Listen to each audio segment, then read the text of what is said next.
While switching to the topic, I would like to mention that there are tens and scores of videos on the very same topic, but none of them covers the actual details, so I felt necessary to document all of this.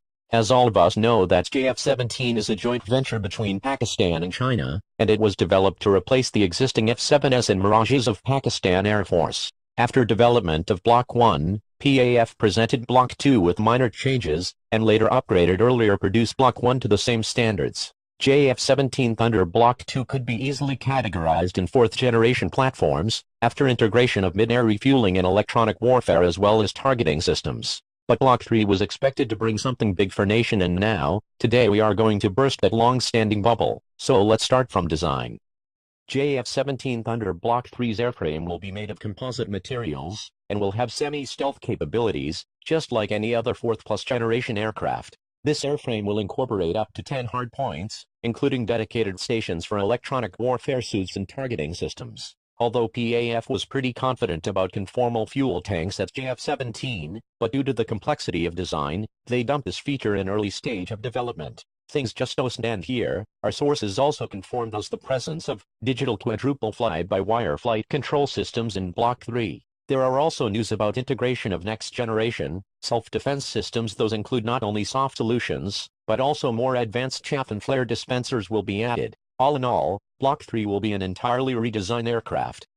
Also, according to available details, in Block 3, a newer and more powerful version of existing engine will be used. That would not only be able to push JF-17 to Mach 2 but also ensure enough power supply for JF-17's onboard electronic equipment. Also, the most notable thing related to this newer version is that, before in Block 2, engine of JF-17 used to be started using a ground cord. But this time a jet fuel starter is also included with engine, making it self-reliant and decreasing the response time in air defense alert scenarios.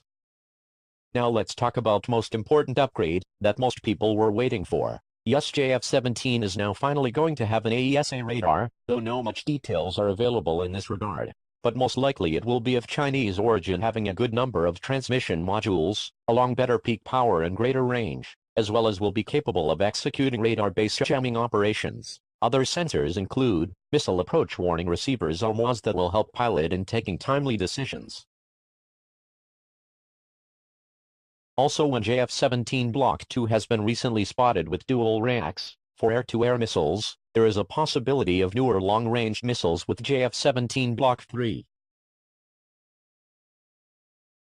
Now if we discuss targeting equipment, then available details suggest that JF-17 Thunder's Block 3 will be equipped with state-of-the-art targeting system that is most likely to be acquired from France-based defense supplier Thales, along a next-generation helmet-mounted display system that too has been developed by Thales. The most important update in this regard is integration of Pakistan's homegrown data link 17. In case if you don't know what a tactical data link is, tactical data links are networks that enable secure and jam-resistant voice and data exchanges between connected platforms. Within that framework, TDL will also enable network participants to view each other's sensor feeds in real time, which could come from radars, sonars and electro-optical systems such as ground and airborne radar systems and cameras. Link 17 will enable Pakistan to connect all of its assets on same network for operational efficiency that would help with rapidly boosting JF-17's vision in skies.